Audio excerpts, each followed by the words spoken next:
शुभं करोति कल्याणम्।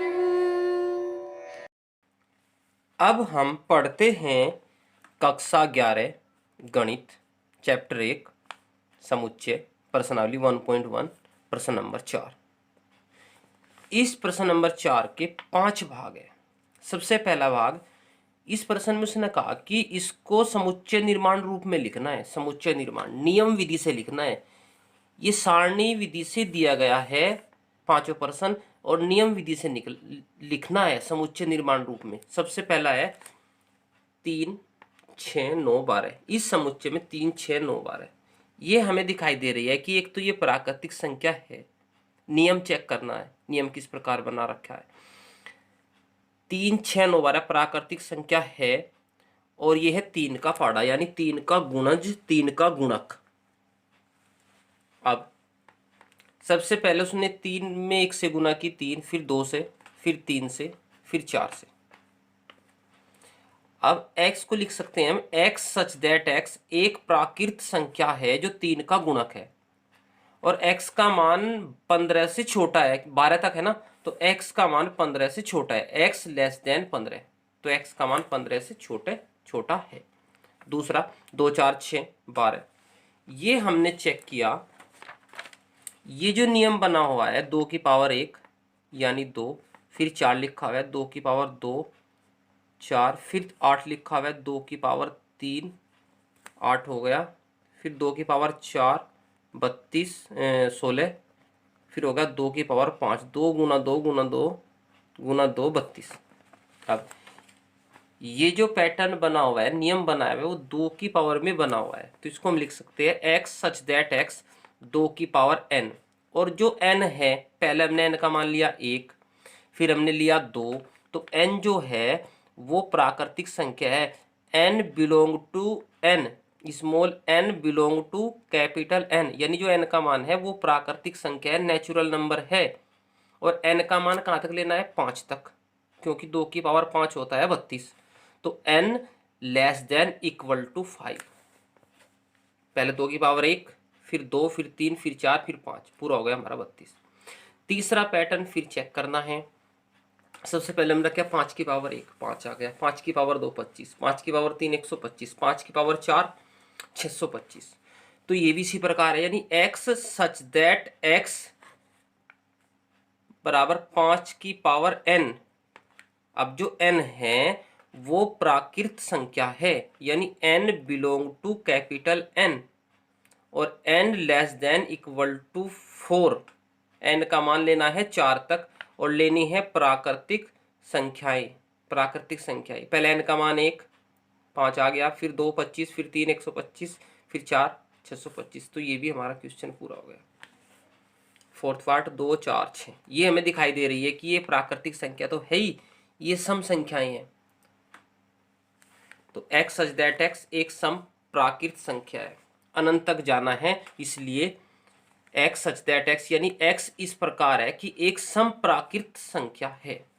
लास्ट का ये 1 का वर्ग 1, 2 का वर्ग 4, 3 का वर्ग 9, लास्ट में 10 का वर्ग 100।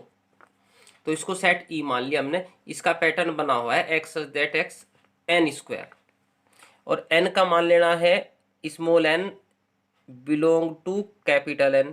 n का मान लेना है प्राकृतिक संख्या, नेचुरल नंबर। तो n का मान 1 रखा है, 1 का वर्ग 1, फिर 2, 2 घात 2 4, फिर 3 की घात 2 9, फिर लास्ट तक में n का मान कहाँ तक लेना है? n less than equal to 10। n का मान लेना है 10 तक, और प्राकृतिक संख्या है। अब हमारे पास क्वेश्चन नंबर 5, निम्नलिखित समुच्चय के सभी अवयवों को सूचीबद्ध कीजिए। यानी इसको हमने सारणी के रूप में लिखना है। ये हमारा है समुच्चय निर्माण रूप, सारणी रूप में। पहला क्वेश्चन हमारा इसके पार्ट है 6, x सच दैट x एक विषम प्राकृत संख्या है। अब विषम संख्या हमने लिखनी है, ये हो गया इसका आंसर। हमने सेट इसको कितना मान लिया? a, इसको सेट हमने a मान लिया, और विषम संख्या हमने लिखनी है, यानी 1 3 5 7, और कर्ली ब्रैकेट में हमने बंद कर लिया। ये हमें नहीं दिया है कि कहाँ तक जाना है, तो अनंत तक लिखना है हमको। तो एंड सो ऑन अनंत तक। उसके बाद दूसरा एक्स सच दैट एक्स एक पूर्णांक है। अब पूर्णांक हमने पता है कि पूर्णांक दो प्रकार के होते हैं, धनात्मक और ऋणात्मक, और जीरो न धनात्मक न ऋणात्मक। तो पूर्णांक में हमारे पास पूर्णांक लेने हैं -1/2 से बड़े और 9/2 का मतलब 4.5 4.5 से कम। अब इससे बड़ा -1/2 यानी -0.5 से तो बड़ा पूर्णांक लेना है। 9/2 का मतलब 4.5, 4.5 से लेना है छोटा, और लेने हैं पूर्णांक। पूर्णांक 0, 1, 2, 3 एंड सो ऑन, इधर -1, -2 एंड सो ऑन। ये पूर्णांक हो गए हमारे, इनमें से छांटना है। अब -0.5 से बड़ा हो गया हमारे पास, -0.5 से बड़ा हो गया हमारे पास 0। 4.5 से छोटा, 4.5 से छोटा हो गया हमारे पास 4। क्या हो गया हमारे पास 4। तो हमें जाना है 0 से 4 तक। -1/2 से बड़ा तो हो गया 0, उससे बड़ा 1, फिर 2, फिर 3, फिर 4। 4.5 से कम रखना है। 4.5 से कम जो पूर्णांक होगा, जो पूर्णांक होगा वो 4 होगा। Part 3, x such that x एक पूर्णांक संख्या है और एक्स की 2 लेस देन इक्वल टू 4। अब एक्स की 2 लेस देन इक्वल टू 4। अब इसका जो मान हो गया वो हो गया +-2, 4 का वर्गमूल +-2। अब यानी x का जो मान लेना है वो लेना है -2 से लगा के +2 तक। -2, -1, -2 से +2 तक, -1, 0, 1, 2, 2 भी लेना है क्योंकि ये चिन्ह किसका है, इक्वल का। तो जब इसका वर्गमूल लेंगे +-2, तो x का मान हमें चाहिए पूर्णांक में +-2, इसलिए इसका आंसर हो गया -2, -1, 0, 1, 2। एक्स दैट एक्स लोयल शब्द का एक अक्षर है। इसको सारणी रूप में लिख लेंगे। सबसे पहले L, O, Y, उसके बाद A, उसके बाद part number 5, x such that x वर्ष का ऐसा महीना जो 31 दिन का नहीं होता। अब 31 दिन के महीने को छोड़ देंगे, बाकी सबको ले लेंगे। 31 दिन के छोड़ने, सबसे पहले जनवरी 31 दिन छोड़ना है, उसके बाद फरवरी, ठीक है, उसके बाद अप्रैल, मार्च छोड़ना है, अप्रैल लेना है, जून, सितंबर, ये सभी 31 दिन के नहीं होते। तो वे जो महीने 31 दिन के होते हैं उनको छोड़ना है, बाकी को सबको लेना है। लास्ट, अंग्रेजी वर्णमाला का एक व्यंजन जो के से पहले कुछ स्वर होते हैं 5, A, E, I, O, U, उनको छोड़ना है, व्यंजन लेने हैं और के से पहले लेने हैं। के से पहले यानी B, C, D, F, G, H और J,